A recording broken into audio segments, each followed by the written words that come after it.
तो हमने आपको गीता में बतलाया था कि जिस प्रकार शरीर का कोई भी भाग उधर से सहयोग किए बिना सुखी नहीं रह सकता, परमेश्वर की दिव्य प्रेम में सेवा किए बिना जीव सुखी नहीं हो सकता। भगवत गीता में विभिन्न देवों की पूजा या सेवा करने का अनुमोदन नहीं किया गया है। जिसकी बुद्धि भौतिक इच्छाओं द्वारा चुरा ली गई है, वे देवताओं की शरण में जाते हैं और वे अपने अपने स्वभावों के अनुसार पूजा के विशेष विधियों का पालन करते हैं। यहाँ यह स्पष्ट कहा गया है कि जो वासना द्वारा निर्देशित होते हैं वे भगवान कृष्ण की पूजा न करके देवताओं की पूजा करते हैं। जब हम कृष्ण का नाम लेते हैं तो हम किसी सांप्रदायिक नाम का उल्लेख नहीं करते। कृष्ण का अर्थ है सर्वोच्च आनंद, और इसकी पुष्टि हुई है कि परमेश्वर समस्त आनंद के आगार हैं। हम सभी आनंद की खोज में लगे रहते हैं। भगवान की ही भांति जीव चेतना से पूर्ण है और सुख की खोज में रहते हैं। भगवान तो हमेशा सुखी हैं, और यदि जीव उनकी संगति करते हैं तो उनके साथ सहयोग करते हैं, वे भी सुखी बन जाते हैं। भगवान इस मर्तलोक में सुख से पूर्ण अपनी वृंदावन लीलाएं प्रदर्शित करने के लिए अवतरित होते हैं। अपने गोप मित्रों के साथ, अपनी गोपिका सखियों के साथ, वृंदावन के अन्य निवासियों के साथ तथा गायों के साथ उनकी लीलाएं सुख से ओतप्रोत थीं। वृंदावन की सारी जनता कृष्ण के अतिरिक्त अन्य किसी को नहीं जानती थी, परंतु भगवान कृष्ण ने अपने पिता नंद महाराज को भी इंद्रदेव की पूजा करने से निरुत्साहित किया, क्योंकि इस तथ्य को प्रतिष्ठित करना चाहते थे कि लोगों को किसी भी देवता की पूजा करने की आवश्यकता नहीं है। उन्हें एकमात्र परमेश्वर की पूजा करनी चाहिए, क्योंकि उनका चरम लक्ष्य उनके भगवान के धाम को वापस जाना है। भगवान श्री कृष्ण के धाम का वर्णन इस प्रकार हुआ है, मेरा परम धाम न तो सूर्य या चंद्रमा द्वारा, न ही अग्नि या बिजली द्वारा प्रकाशित होता है। जो लोग वहां पहुंच जाते हैं वे इस भौतिक जगत में फिर कभी नहीं लौटते। यह श्लोक उस शाश्वत आकाश परम धाम का वर्णन प्रस्तुत करता है। निस्संदेह हमें आकाश की भौतिक कल्पना है और हम इसे सूर्य, चंद्र, तारे आदि के संबंध में सोचते हैं, किंतु इस श्लोक में भगवान बताते हैं कि शाश्वत आकाश में सूर्य, चंद्र, अग्नि या बिजली किसी की आवश्यकता नहीं है, क्योंकि वह परमेश्वर से निकलने वाली ब्रह्म ज्योति द्वारा प्रकाशित है। हम अन्य लोकों तक पहुंचने का कठिन प्रयास कर रहे हैं, लेकिन परमेश्वर के धाम को जानना कठिन नहीं है। यह धाम गोलोक कहा जाता है। ब्रह्म संहिता में इसका अति सुंदर वर्णन मिलता है। गोलोक एवं निव सत्य खिलांत भूत, भगवान अपने धाम गोलोक में नित्य वास करते हैं, फिर भी इस संसार से उन तक पहुंचा जा सकता है, और ऐसा करने के लिए वे अपने सच्चिदानंद विग्रह रूप को व्यक्त करते हैं, जो उनका असली रूप है। जब वे इस रूप को प्रकट करते हैं तब हमें इसकी कल्पना करने की आवश्यकता नहीं रह जाती कि उनका रूप कैसा है। ऐसे काल्पनिक चिंतन को निरुत्साहित करने के लिए ही वे अवतार देते हैं और अपने श्याम सुंदर स्वरूप को प्रदर्शित करते हैं। दुर्भाग्यवश अल्पज्ञ लोग उनकी हंसी उड़ाते हैं, क्योंकि वे हमारे जैसे बन आते हैं और हमारे साथ मनुष्य रूप में खेलते कूदते हैं। लेकिन इस कारण हमें यह नहीं सोचना चाहिए कि वे हमारी तरह हैं। वे अपनी सर्वशक्तिमत्ता के कारण ही अपने वास्तविक रूप में हमारे समक्ष प्रकट होते हैं और अपनी लीलाओं का प्रदर्शन करते हैं, जो उनके धाम में होने वाली लीलाओं की अनुकृतियां प्रतिरूप होती हैं। आध्यात्मिक आकाश की तेजोमय किरणें ब्रह्म ज्योति में असंख्य लोग तैर रहे हैं।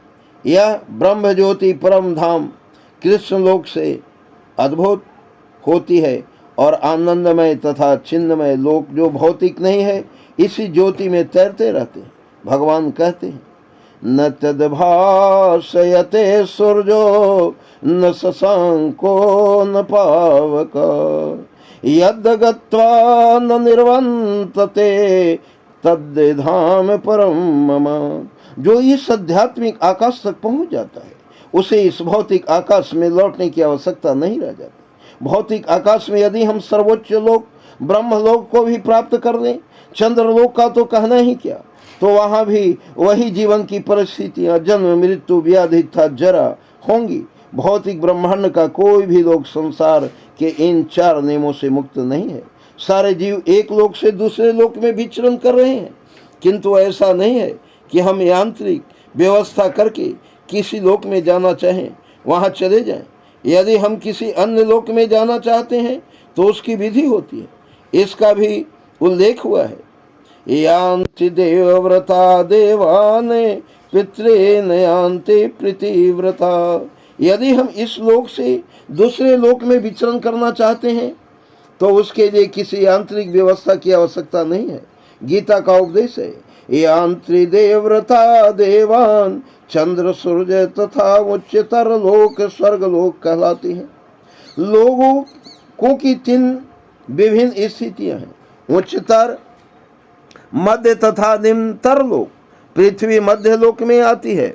भगवत गीता बताती है कि किस प्रकार अति सरल सूत्र यांति देवव्रता देवान द्वारा उच्चतर लोकों यानी देवलोकों तक जाया जा सकता है। मनुष्य को केवल उस लोक के विशेष देवता की पूजा करने की आवश्यकता है और इस तरह चंद्रमा, सूर्य या अन्य किसी भी उच्चतर लोक को जाया जा सकता है।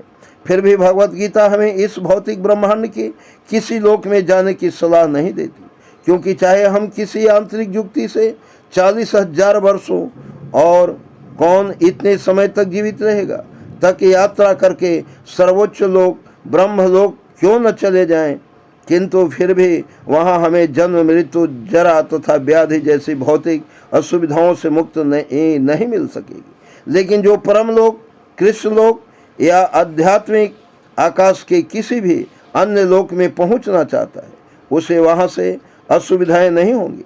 आध्यात्मिक आकाश में जितने भी लोक हैं उनमें गोलोक, वृंदावन नामक लोक सर्वश्रेष्ठ है, जो भगवान श्री कृष्ण का आदि धाम है।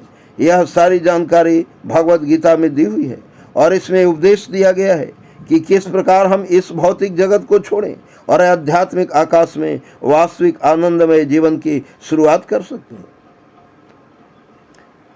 भगवत गीता के 15वें अध्याय में भौतिक जगत का वास्तविक चित्रण हुआ है। कहा गया है, ऊर्ध्वमूलमध शाश्वं सत्वथं प्राहुर्व्ययम् छंदांसे अस्य प्रमाणयन्तं वेद स वेदवित्। यहाँ पर भौतिक जगत का वर्णन उस वृक्ष के रूप में हुआ है जिसकी जड़ें ऊर्ध्वमुखी ऊपर की ओर हैं और शाखाएं अधोमुखी नीचे की ओर हैं। हमें ऐसे वृक्ष का अनुभव है जिसकी जड़ें ऊर्ध्वमुखी हों।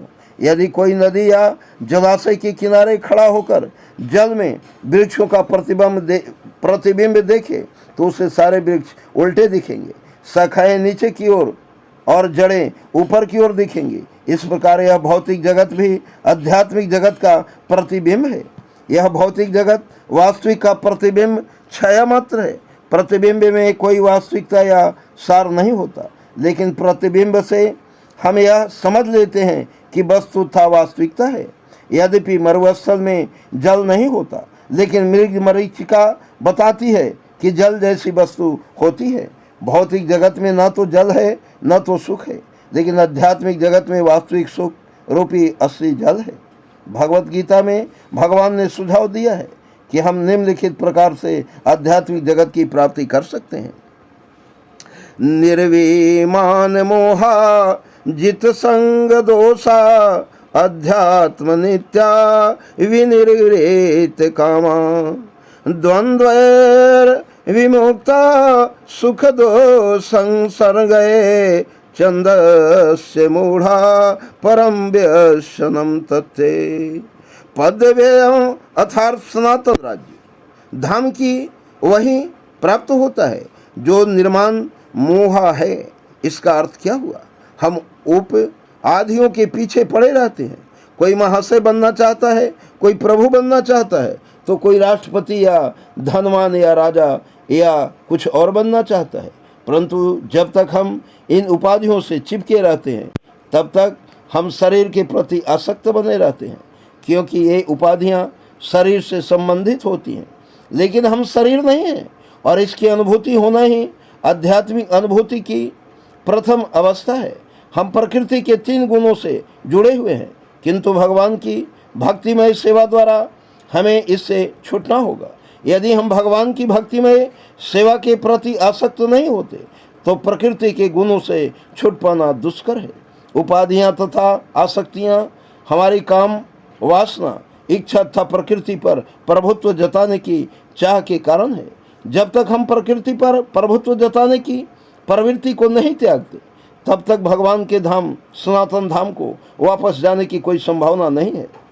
उस शाश्वत अविनाशी धाम को वही प्राप्त होता है जो झूठे भौतिक भोगों के आकर्षणों द्वारा मोहग्रस्त नहीं होता, जो भगवान की सेवा में स्थिर रहता है। ऐसा व्यक्ति सहज ही परम धाम को प्राप्त होता है। अन्यत्र कहा गया है, अव्यक्तो अक्षर इतयोक्तयस्तमाहो परमागतिम यम प्राप्य न निर्वंतवन्ते तदात्म परम मम। अव्यक्त का अर्थ है अप्रकट। हमारे समक्ष सारा भौतिक जगत तक प्रकट नहीं है। हमारी इंद्रियां इतनी अपूर्ण हैं कि हम इस ब्रह्मांड में सारे नक्षत्रों को भी नहीं देख पाते। वैदिक साहित्य से हमें सभी लोगों के विषय में प्रचुर जानकारी प्राप्त होती है। उस पर विश्वास करना या न करना हमारे ऊपर निर्भर करता है। वैदिक ग्रंथों में विशेषतया श्रीमद् भागवत में सभी महत्वपूर्ण लोगों का वर्णन है। इस भौतिक आकाश से परे आध्यात्मिक जगत है जो अव्यक्त या अप्रकट कहलाता है। व्यक्ति को भगवान धाम की ही कामना तथा लालसा करनी चाहिए, क्योंकि जब हम उसको उस धाम की प्राप्ति हो जाती है तब उसको वहाँ से फिर इस जगत में लौटना नहीं पड़ता। इसके बाद प्रश्न पूछा जा सकता है कि उस भगवत धाम तक कैसे पहुँचा जाता है। इसकी सूचना भगवत गीता के 18वें अध्याय में इस तरह दी गई है, अंत काले क्षमा में अस्मरन मुक्तवा कलवेरम यह प्रयाति समद्भावं याति नास्तयत्र संशय। अंत काल में जो कोई मेरा स्मरण करते हुए शरीर त्याग करता है वह तुरंत मेरे स्वभाव को प्राप्त होता है। इसमें रंच मात्र भी संदेह नहीं है। जो व्यक्ति मृत्यु के समय कृष्ण का चिंतन करता है वह कृष्ण को प्राप्त होता है। मनुष्य को चाहिए कि वह कृष्ण के स्वरूप का स्मरण करे, और यदि इस रूप का चिंतन करते हुए वह मर जाता है तो वह निश्चित ही भगवत धाम को प्राप्त होता है। मद्भावम शब्द परम पुरुष के परम स्वभाव का सूचक है। परम पुरुष सच्चिदानंद विग्रह है, अर्थात उनका स्वरूप शाश्वत ज्ञान तथा आनंद से पूर्ण है। हमारा यह शरीर सच्चिदानंदमय नहीं है, यह सत्य नहीं अपितु असत्य है, यह शाश्वत नहीं अपितु नाशवान है, यह चित्त नहीं है अर्थात ज्ञान से पूर्ण नहीं अपितु अज्ञान से पूर्ण है। हमें भगवत धाम का कोई ज्ञान नहीं है, यहाँ तक कि हमें इस भौतिक जगत तक का पूर्ण ज्ञान नहीं है। जहाँ तक ऐसी अनेक वस्तुएं हैं जो हमें ज्ञात नहीं है। यह शरीर निरानंद है, आनंद से ओतप्रोत न होकर दुख से पूर्ण है। इस संसार में जितने भी दुखों का हमें अनुभव होता है वे शरीर से उत्पन्न हैं, किंतु जो व्यक्ति भगवान कृष्ण का चिंतन करते हुए इस शरीर को त्यागता है वह तुरंत ही सच्चिदानंद शरीर प्राप्त करता है। जय हिंद, जय भारत।